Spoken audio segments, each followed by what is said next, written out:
I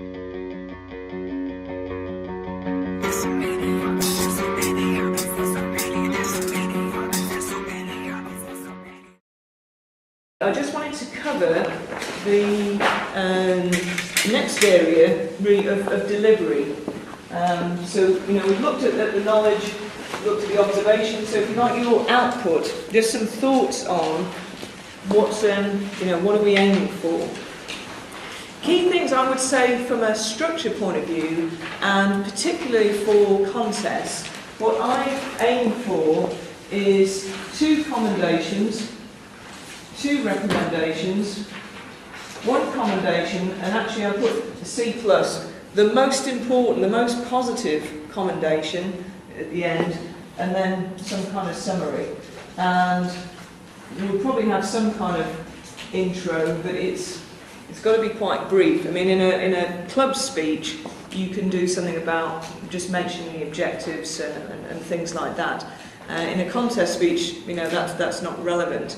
I find, so I think, the key point with this is that you've got to be quite focused. So if you take all of these points you're looking at just with a table topic, it's quite easy, say, to be generating a long list of things.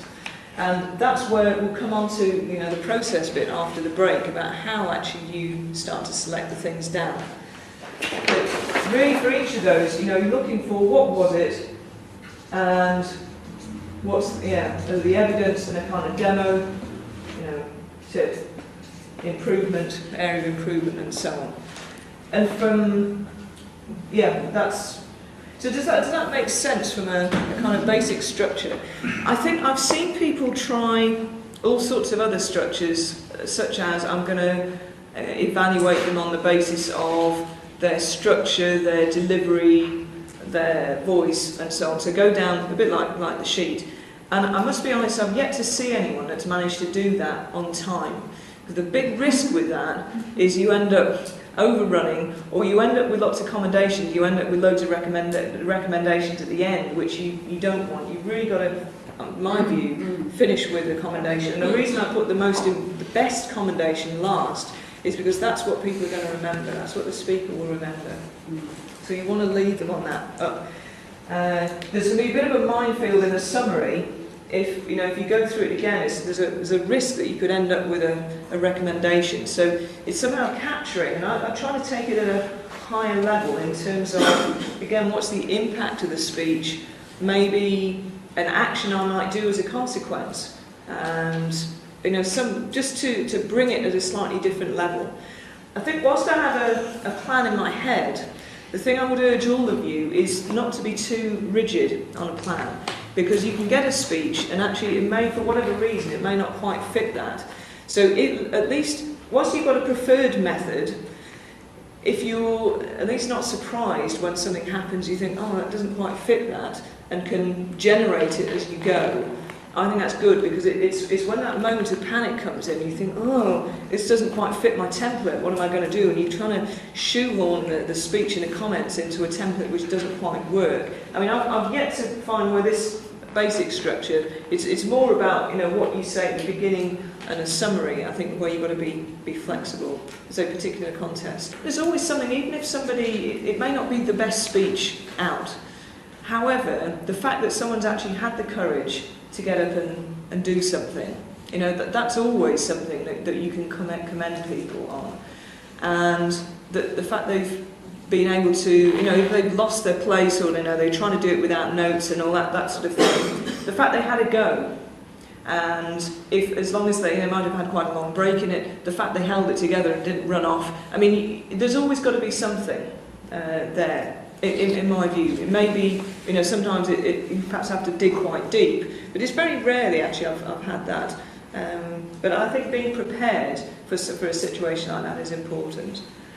The other thing I would say, what I notice quite often, is people will say, oh, just a little recommendation. Have confidence of your own opinions. It's a recommendation, it's your opinion.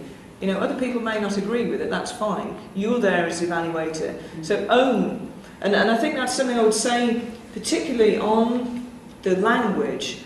of actually taking ownership. Now, sometimes people will say and make a big thing about this is my opinion and blah blah blah. I think actually, in my view, that's a bit superfluous. You don't. If you use your own language and take ownership by saying things such as "I felt," or "I feel," "I sense," you take ownership just through your language. The fact it's your opinion will come through quite naturally without having to grind it in. Having the ownership in the language is important. The second thing I would say is using very factual language, because here in the observations, it's really very sense-based, it's very factual. It's almost like you're imagining yourself as a video camera observing, plus the feelings and emotions. So it's being able to use the language that I saw, I observed, I sensed, I heard. It's actually using those sense-based words to reflect back. And so you're keeping it very factual, very neutral, as much as possible. I think on the commendations you can say, I particularly like the way that John did such and such. But that leads on to the third point on the language I would make, is that in my view, using third person when you're referring to the speaker is really important. I know this sort of generates with a bit of discussion. And my reasoning for it is that as an evaluator, you are addressing the whole audience. And what I've observed is that when people talk to John, you did this, you're immediately drawn, I'm looking at Errol, but you're immediately drawn to the speaker and you're not there. If you're talking to, what I noticed that Errol did, then you're much more likely to be engaging the audience. That's one of the criteria. So what I've noticed and what seems to work, it just fits better. But I'd be happy for any discussion on the different views on that. Just a couple more things in terms of the delivery side I want to get across. So we've got a structure, the language, kind of language that you use. I would say another key thing is, particularly for competition, is time. That 3 minutes, it goes very, very quickly. And in a contest, you're more than 30 seconds over, you are out. And I think at the London Division B final last year, apparently I was like 3 minutes 28, somebody told me, or 3 minutes 26, I think, loads of time. My suggestion, all you say, particularly for contests, is on the timing, you get a green light at 2 minutes. You want to be in the middle of, if not well on with your recommendations. I see ideally, kind of orange, orange-red at that point. And if you haven't started your recommendations by the time the green light comes on, in my view, you're in trouble, because you end up having to rush. And I've seen people where they actually really sum over the last, if they have a last commendation. So I think it's practice and really you want to be moving on, say just after a minute, really into the recommendations. That's the sort of thing to be doing. But it takes a lot of internal time clock to be able to do that.